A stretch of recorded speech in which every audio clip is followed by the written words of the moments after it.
朋友们，大家好，今天是2026年的8月24日，星期一啊。到这个海边吹吹风，这两天天气一下子比较凉快了啊，那么都没游泳了，到海边就吹吹风吧。那么今天这个视频呢，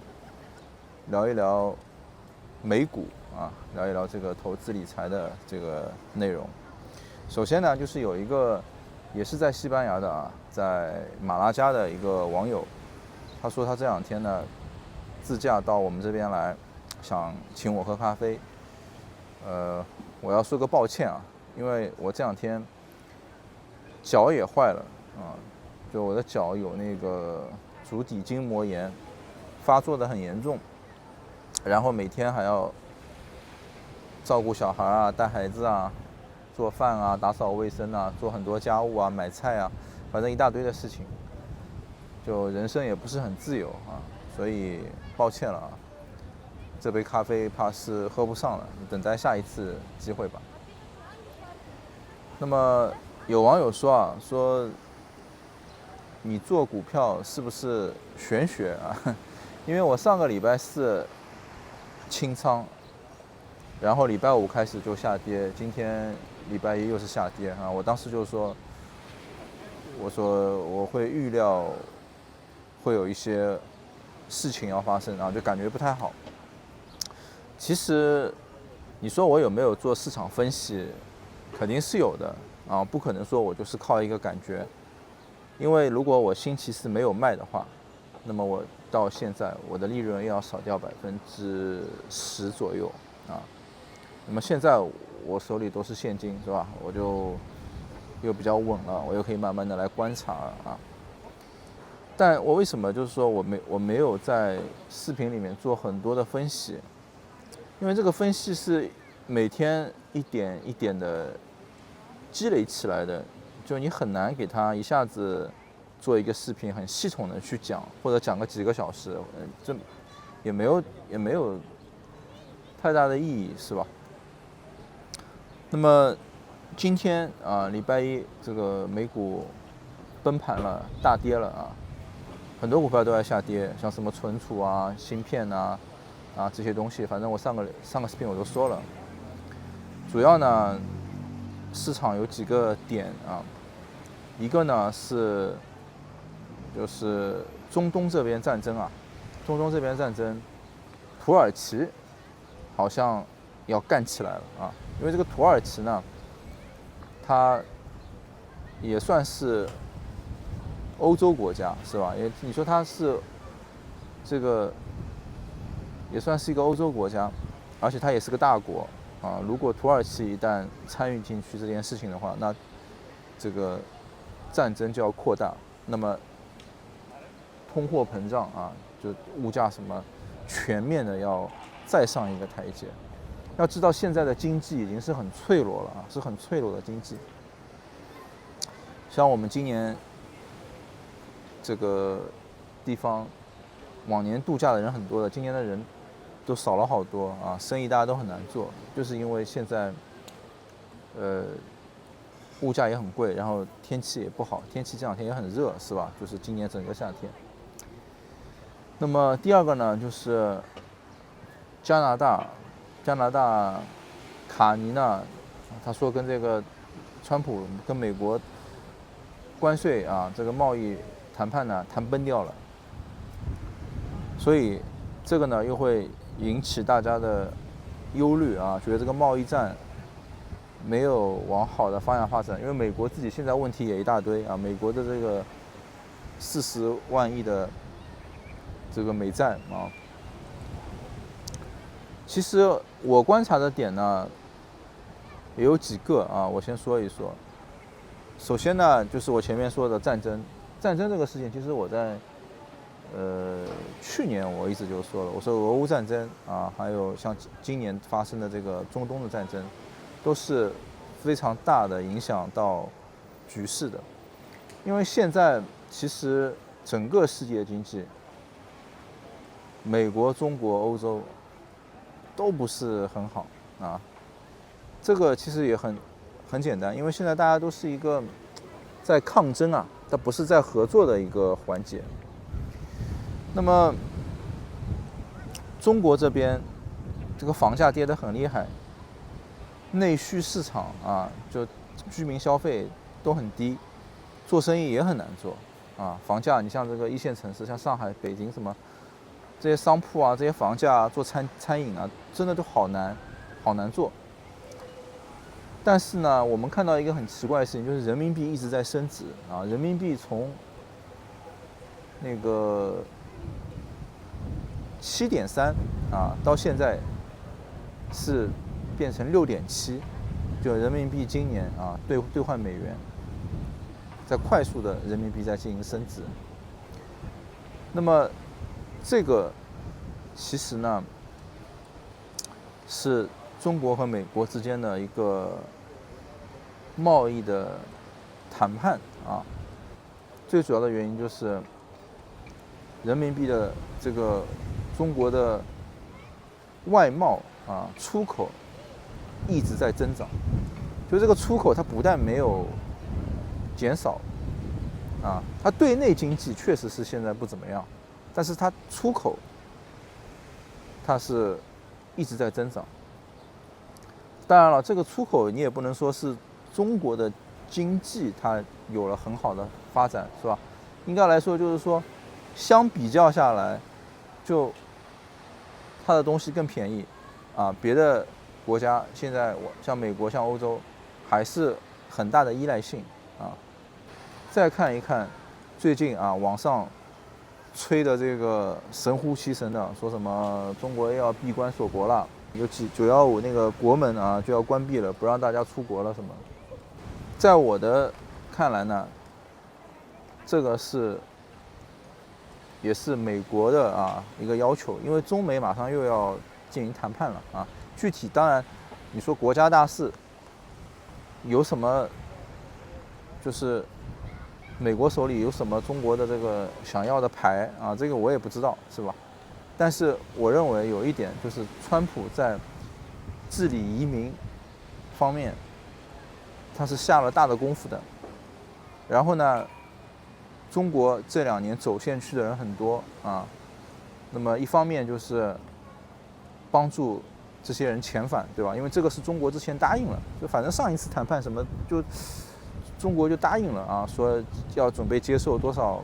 人，因为这个其实一直也是一个两国之间的谈判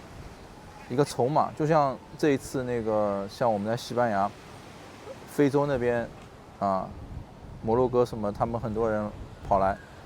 那么对这个摩洛哥政府啊，他谈判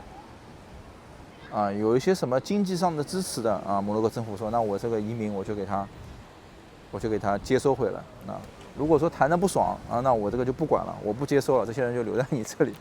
那中美之间也是这样啊，之前就是有一个时间段，就双方的关系比现在更糟糕。那么中国就是对这些移民的问题什么他就不管，对吧？一个是这个问题，还有一个是什么？一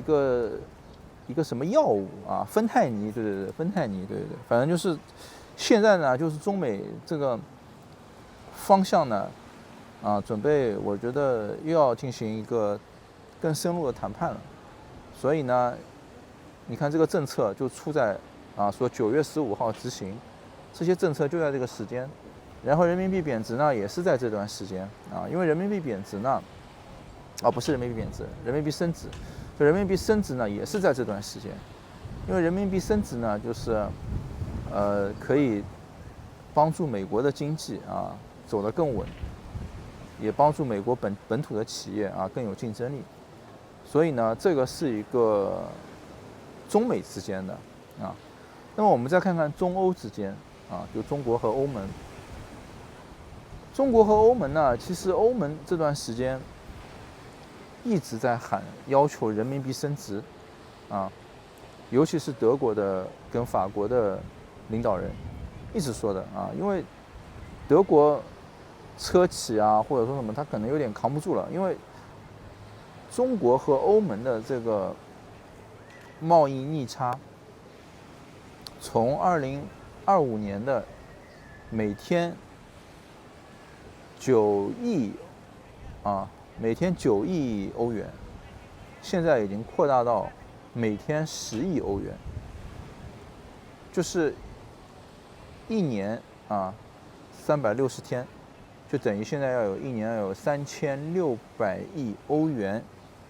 的逆差，就等于中国要赚这个钱。所以呢，德国那个总理就说一直说要中国人民币汇率要兑换欧元要上升30%。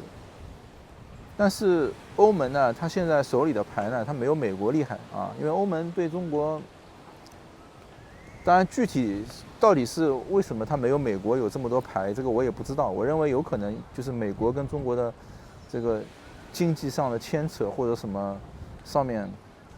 就是有中国比较在意的或者就是说美国真的是有实力，就是世界第1大国，对吧？所以中国他不得不考虑这个问题，他要面对。但是针对欧盟就没有了。针对欧盟，虽然人民币对欧元也进行了升值，从8.3到现在的7.85当然我个人的判断，从技术的角度上来讲，我认为到2026年底兑换欧元，人民币兑换欧元会到7.35左右到7.3，然后到明年有可能会到7再接下来我就很难判断了到底是要继续上升，还是会跌破7往6看，这个我觉得就要看双方之间的谈判了反正现实的情况是，就中国呢，它不怎么肯贬值人民币兑换欧元那么我觉得他肯定是这样想的，就是他也愿意贬值，但是呢，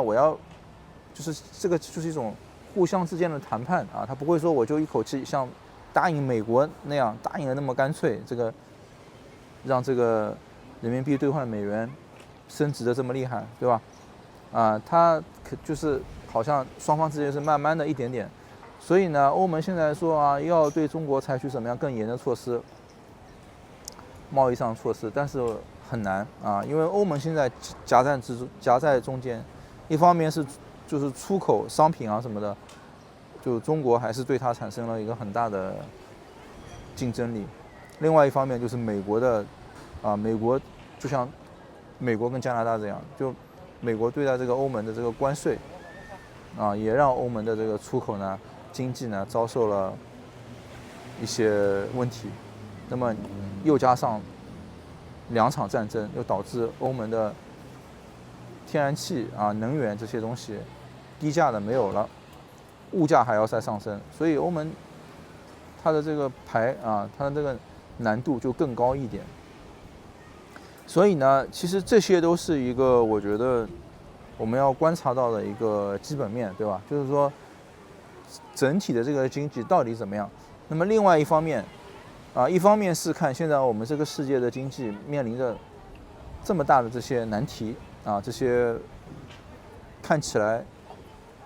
解决不了的问题因为这种贸易上的问题，你说怎么解决？就我们，所以说很多网友叫我分析，我最多就讲讲现实，我也分析不出结果来，对不对？因为到底会怎么样，其实没有人会知道是怎么样但现实的一面呢是什么？就是华尔街的这个美股有多少这种泡沫现在吹得很大。世界经济是这样，那些什么芯片什么 AI 这些东西存储就吹得一年翻几10倍，那这个泡沫是巨大的，对吧？就是说，包括这段时间比特币什么又上涨了，就是说你现在看到的这个东西都是很多就是说传统大家都不看好的，因为传统生意好不好做，物价贵不贵，这个东西每个人都知道。那这些分析的东西每个人都看得到都不好做。就像什么耐克或者什么露露，这就卖这个女瑜伽品牌的是吧？瑜伽品牌，就这些做衣服的什么都不好做这些生意是吧？这个大家分析师都能看得到的啊。当然了，我上次有个视频我就说了，我说耐克这个东西我是长期看好的啊，因为这个阶段总会过去的，过去了以后就是晴天，当然可能需要时间，对吧？但这个就是价值投资的意义，就是在这些东西被错误估值的时候，我们要去看啊。但是现实是这样，就是总是一些花里胡哨、大家看不懂的东西啊，在这个时间段就被爆炒啊，因为资本要赚钱嘛。所以我对这些股票呢，我对这个整体美股市场，我认为它是要有一个很大的一个回调，这个回调应该是一个阶段性的啊，不是短暂的这个几天啊。包括我上次说的，我说这个3D SCA什么这些东西都会跌得很可怕，好吧，那么这个呢，就是今天想跟大家探讨的啊，我也想听听大家的一些言论啊，讨论，谢谢大家。